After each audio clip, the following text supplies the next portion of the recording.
नमस्कार, आओ सुनाओ में आपका स्वागत है। आज सुनिए अमेरिकी लेखिका गिलियन फ्लिन द्वारा लिखित एक अपराध थ्रिलर उपन्यास गॉन गर्ल। निक डन ने कहानी शुरू की। एमी और मैं न्यूयॉर्क में मिले थे।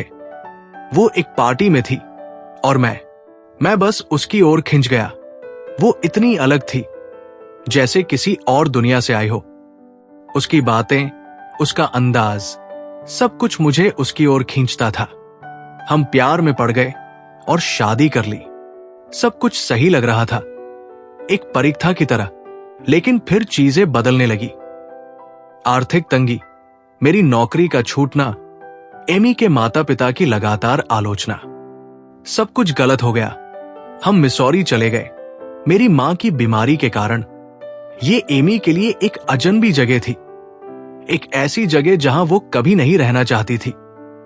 हमारा नया घर, एक किराए का घर, कभी हमारा नहीं था। हमारी 5वीं शादी की सालगिरह के दिन मैं घर आया और एमी गायब थी। घर अस्त व्यस्त था, जैसे कोई संघर्ष हुआ हो। पुलिस आई, स्वाभाविक रूप से। उन्होंने मुझसे पूछा कि मैंने आखिरी बार उसे कब देखा था। मैंने कहा, आज सुबह नाश्ते पर। उन्होंने पूछा कि क्या मैंने कुछ असामान्य देखा था। मैंने कहा, नहीं, सब कुछ सामान्य लग रहा था। लेकिन क्या सामान्य था? हमारी शादी, ये एक आपदा थी। एमी की डायरी मिली, निक ने जारी रखा और उसमें लिखा था कि मैं एक हिंसक और अपमानजनक पति हूं।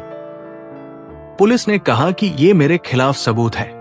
मैंने कहा, ये झूठ है। लेकिन क्या किसी ने मेरी बात मानी? मीडिया ने मुझे एक हत्यारे के रूप में चित्रित किया। हर कोई मुझे दोषी मानता था। केवल मार्गोट ने मुझ पर विश्वास किया। उसने कहा, मुझे पता है कि तुमने एमी को नहीं मारा। मैंने कहा, धन्यवाद मार्गोट, मुझे तुम्हारी मदद की जरूरत है। लेकिन मैं उसे कैसे समझाता कि मैं खुद को भी नहीं समझ पा रहा था। मेरा एंडी के साथ संबंध था। निक ने धीरे से कहा, यह एक गलती थी। लेकिन क्या इससे मैं एक हत्यारा बन जाता हूं? पुलिस ने मुझ पर दबाव डाला।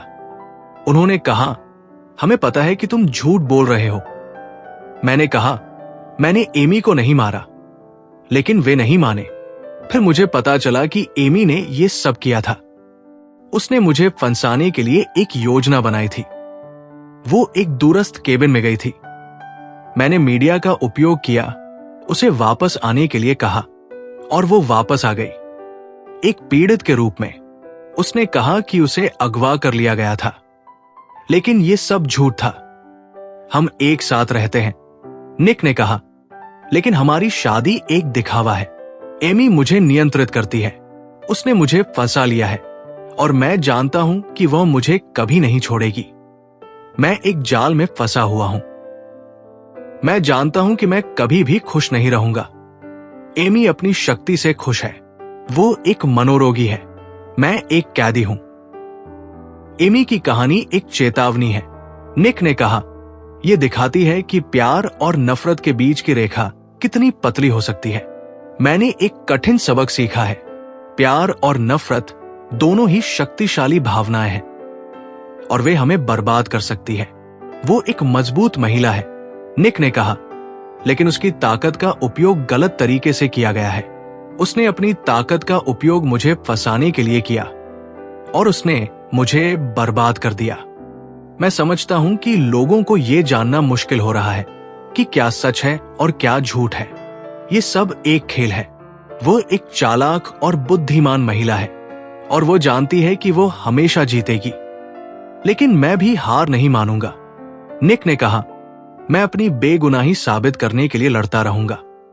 मैं जानता हूं कि सच्चाई सामने आएगी और जब ऐसा होगा तो एमी को अपनी गलतियों का एहसास होगा। मैं जानता हूं कि यह आसान नहीं होगा, निक ने कहा। लेकिन मैं हार नहीं मानूंगा। मैं एमी को हरा दूंगा, चाहे इसमें कितना भी समय लगे। और जब मैं ऐसा करूंगा, निक ने कहा, तो मैं अपनी जिंदगी वापस पालूंगा। मैं एक बार फिर खुश रहूंगा और मैं कभी भी किसी को भी एमी की तरह मेरे साथ ऐसा करने की इजाजत नहीं दूंगा। ये मेरी कहानी है, निक ने कहा। ये एक दुखद कहानी है, लेकिन ये एक ऐसी कहानी है जो सच्चाई की ताकत को दर्शाती है, और मुझे उम्मीद है कि ये कहानी दूसरों को भी प्रेरित करेगी, निक ने कहा, ताकि वे भी अपनी जिंदगी में सच्चाई के लिए लड़ सके, क्योंकि सच्चाई हमेशा जीतती है, निक ने कहा, भले ही इसमें कितना भी समय लगे। पुलिस ने मुझसे कहा, हमें पता है कि तुम झूठ बोल रहे हो। मैंने कहा, मैंने एमी को नहीं मारा, लेकिन वे नहीं माने। मीडिया मुझसे सवाल पूछता रहा, क्या आपने अपनी पत्नी को मारा? मैंने कहा, नहीं, मैंने नहीं मारा, मैं अपनी पत्नी से प्यार करता हूं। मार्गोट ने कहा, मुझे पता है कि तुमने एमी को नहीं मारा। मैंने कहा, धन्यवाद मार्गोट, मुझे तुम्हारी मदद की जरूरत है। लेकिन मैं अकेला था, फंसा हुआ एक जाल में। एमी ने कहा, मुझे अगवा कर लिया गया था। मैंने कहा, यह झूठ है, लेकिन किसी ने मेरी बात नहीं मानी। एमी ने कहा, मैं तुमसे प्यार करती हूं, निक।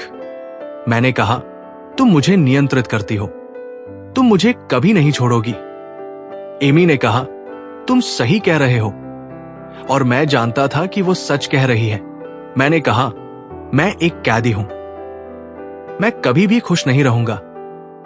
एमी ने कहा, मैं हमेशा नियंत्रण में रहूंगी, और मैं जानता था कि वो हमेशा नियंत्रण में रहेगी। मैं अपनी पत्नी के साथ रहता हूं, लेकिन मैं जानता हूं कि मैं एक कैदी हूं। ये एक दुखद कहानी है, निक ने कहा, लेकिन ये एक ऐसी कहानी है जो सच्चाई की ताकत को दर्शाती है, और मुझे उम्मीद है कि ये कहानी दूसरों को भी प्रेरित करेगी। एमी ने मुझे फंसाने के लिए एक विस्तृत योजना बनाई थी। उसने खजाने की खोज तैयार की थी, जो एक खेल था जिसे हम पहले खेलते थे, लेकिन इस बार ये एक खतरनाक खेल था, एक ऐसा खेल जो मुझे बर्बाद करने के लिए बनाया गया था। उसने सुराग छोड़े थे जो मुझे एक जाल में ले जाते थे, और जब मैं जाल में फंस गया तो उसने अपनी चाल चली।